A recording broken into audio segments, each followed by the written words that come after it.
해결되지 않은 부모 상처와 연인 관계에 미치는 심리적 영향. 해결되지 않은 부모 상처, 이성 부모로부터의 감정적 상처가 투사적 동일시를 통해 연인 관계에 미치는 영향. 이성 부모로부터 받은 감정적 상처를 직면하지 않으면 해결되지 않은 감정이 무의식적으로 연인 관계에 깊이 있고 종종 파괴적인 방식으로 영향을 미칠 수 있습니다. 이러한 현상을 설명하는 핵심 심리학적 메커니즘 중 하나가 투사적 동일시, 프로젝티브 아이덴터퍼케이션입니다. 이는 개인이 억압된 감정을 타인, 특히 친밀한 관계의 상대에게 무의식적으로 투사하고 그 대상이 해당 감정을 반영하거나 이에 반응하게 되는 과정을 의미합니다. 이성 부모로부터의 해결되지 않은 감정적 상처. 부모, 특히 이성 부모와의 초기 관계는 미래의 연애 관계에서 모델 역할을 합니다. 이러한 초기 애착에서 발생한 감정적 상처가 해결되지 않으면 성인이 되어도 여전히 연애 역학에 영향을 미칠 수 있습니다. 이 과정은 다음과 같이 나타납니다. 무의식적 반복. 개인은 종종 이성 부모와 유사한 특성을 가진 파트너에게 무의식적으로 끌리게 됩니다. 예를 들어, 어머니로부터 정서적으로 소외된 경험이 있는 사람은 무의식적으로 감정적으로 멀리 있는 여성에게 끌려 그 트라우마를 해결하려 할 수 있습니다. 충족되지 않은 감정적 욕구. 연애 상대에게 어린 시절 이성 부모로부터 충족받지 못했던 감정적 욕구를 무의식적으로 기대하게 되어 비현실적인 기대와 실망으로 이어질 수 있습니다. 숨겨진 분노. 부모에게 해결되지 않은 상처, 배신감, 분노의 감정은 이후 연애 상대에게 투사되어 갈등과 감정적 거리감을 초래할 수 있습니다. 투사적 동일시. 새로운 관계에서 과거를 반복하다. 투사적 동일시는 개인이 자신의 해결되지 않은 감정이나 자아의 측면을 다른 사람에게 무의식적으로 투사하는 방어 기제입니다. 그 결과 상대방은 그러한 투사를 강화시키는 방식으로 행동하기 시작합니다. 이 역학은 주로 친밀한 관계에서 발생하며 개인이 파트너를 선택하고 상호작용하는 방식을 미묘하게 형성합니다. 연애 상대에서 친숙한 특성에 대한 끌림. 많은 경우 개인은 자신도 모르게 이성 부모와 유사한 특성을 가진 파트너에게 끌립니다. 이러한 끌림은 무의식적으로 어린 시절에 해결되지 않은 상처를 고치려는 시도에서 비롯될 수 있습니다. 예를 들어, 정서적으로 소외된 어머니를 둔 사람은 비슷하게 감정적으로 소외된 파트너에게 끌려 어린 시절 충족되지 않았던 애정이나 연결감을 얻으려 할 수 있습니다. 반대로 통제적인 아버지를 둔 사람은 무의식적으로 지배적인 파트너를 선택할 수 있으며 이는 익숙한 패턴을 반복하거나 자신의 감정적 내러티브를 회복하려는 시도일 수 있습니다. 해결되지 않은 분노의 투사.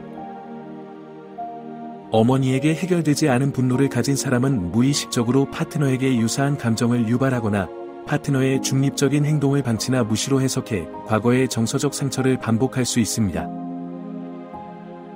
부모 갈등의 재현. 개인은 무의식적으로 이성 부모와 경험했던 상황과 유사한 시나리오를 반복할 수 있으며 이를 통해 어린 시절에 얻지 못했던 인정이나 사랑을 얻으려 시도합니다. 통제와 권력 투쟁.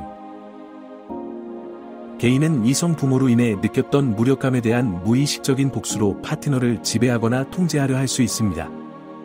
이러한 권력 투쟁은 종종 해결되지 않은 취약성의 감정에서 비롯되어 관계를 독성적으로 만듭니다. 이러한 무의식적 끌림은 처음에는 친숙함 때문에 편안하게 느껴질 수 있지만 근본적인 문제를 해결하지 않으면 반복적인 불만과 정서적 상처로 이어질 가능성이 높습니다. 복수적 행동화. 무의식적으로 부모를 벌하는 행동. 해결되지 않은 감정적 상처가 부모와 직접적으로 해결되지 않으면 복수적 행동화를 통해 연애 파트너에게 분노와 원망이 표출될 수 있습니다. 이는 다음과 같은 방식으로 나타납니다. 외도. 파트너가 이성 부모와 정서적, 심리적 특성에서 유사할 경우 과거 감정적 상처에 대한 무의식적인 복수로 외도를 저지를 수 있습니다. 감정적 철수, 애정, 인정, 지지를 거부하면서 부모로부터 받은 고통에 대한 무의식적인 벌을 주는 방식으로 행동합니다. 수동적 공격성, 방치, 비판, 조종과 같은 간접적인 방식으로 파트너를 통제하고자 합니다. 행동화의 심리적 동기. 이러한 행동의 동기는 종종 무의식적이며 개인은 자신이 부모로부터 받은 감정적 상처에 대한 복수심을 연애 상대에게 투사하는 것입니다. 이 과정에서 연애 상대는 심리적 대체물로 작용하게 됩니다. 부모와의 직면 실패가 악순환을 강화하는 이유. 이성 부모에게 과거의 정서적 상처를 직면하지 않으면 다음과 같은 문제가 발생할 수 있습니다. 과거의 감정이 현재로 이어짐, 해결되지 않은 감정이 새로운 관계에서도 반복되며 이러한 역학을 재현의 클로저, 감정적 해결을 얻으려 시도합니다. 정서적 맹점의 형성, 자신의 감정의 근원을 인식하지 못하면 파트너의 행동을 오해하게 되어 파트너가 정서적 고통의 원인이라고 믿게 됩니다.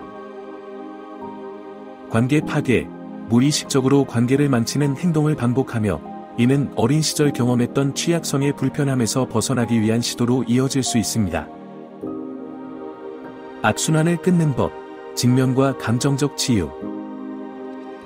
투사적 동일시와 복수적 행동화의 악순환을 끊기 위해서는 직접적인 직면과 감정적 해결이 필수적입니다. 부모와의 직면. 직접적인 대화, 치료 또는 내적 성찰을 통해 이성 부모와의 미해결 문제를 해결함으로써 억눌린 감정을 해소하고 파트너에게 이러한 감정을 투사하는 것을 방지할 수 있습니다. 관계에서의 투사 인식. 과거의 상처가 현재의 행동에 어떻게 영향을 미치는지를 자각하는 것이 중요합니다. 이는 현재 파트너에게 느끼는 감정이 과거의 가족 경험에서 비롯되었음을 인식하는 과정입니다. 상담을 통한 감정 처리. 상담사나 치료사의 도움을 받아 분노, 원망 또는 버려진 감정을 안전한 환경에서 처리할 수 있습니다. 안전한 애착 형성. 건강하고 안정적인 관계를 구축하기 위해서는 취약성, 공감, 그리고 정서적 요구를 인식하고 개방적으로 소통하려는 노력이 필요합니다. 결론, 내면에 숨겨진 부모와의 직면. 이성 부모로부터 받은 감정적 상처를 직면하지 않는 것은 성인의 연애 관계에 심각한 영향을 미칠 수 있습니다. 투사적 동일시를 통해 해결되지 않은 분노, 원망, 충족되지 않은 감정적 욕구가 연애 파트너에게 투사되어 외도, 감정적 철수, 권력 투쟁과 같은 파괴적인 행동 패턴으로 이어질 수 있습니다. 이 악순환을 끊기 위해서는 자기인식, 직면, 그리고 치유를 향한 노력과 헌신이 필요합니다. 이를 통해 개인은 과거의 무언의 원망이 아닌 진정한 연결, 공감, 상호 존중에 기반한 건강한 관계를 구축할 수 있습니다.